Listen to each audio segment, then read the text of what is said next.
আসসালামু আলাইকুম। প্রিয় দর্শক, একজন মহিলা স্বামী মারা যাওয়ার পর তিনি কিন্তু অনেকটা ডিপ্রেসড হয়ে যায়। তার কারণ সংসারে যে উপার্জন করে তিনি যদি মারা যায় তাহলে তাদের চাহিদা কে পূরণ করবে?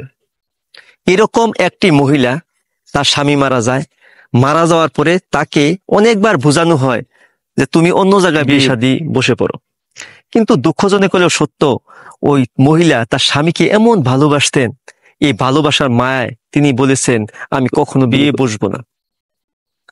এই কারণে দেখা গেছে আস্তে আস্তে দুশ্চিন্তা করতে করতে তার মাসেল ক্ষয় হয়ে গেছে। একটা সময় গিয়ে বুঝতে পারছে যে আমি মনে হয় বিয়ে না বসে আমি ভুল সিদ্ধান্ত নিলাম।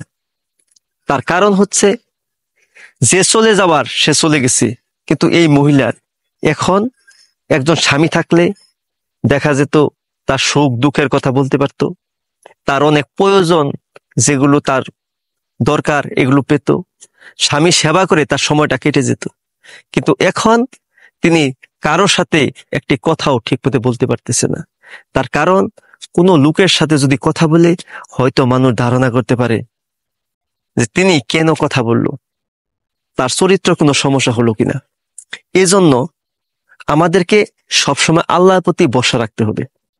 আমরা যদি শান্তি পেতে চাই তাহলে আল্লাহর হুকুম এবং বিশ্বনবীর তরিকায় চলতে হবে। তাহলে আমরা দুনিয়াতেও শান্তি পাবো, পরকালেও শান্তি পাবো।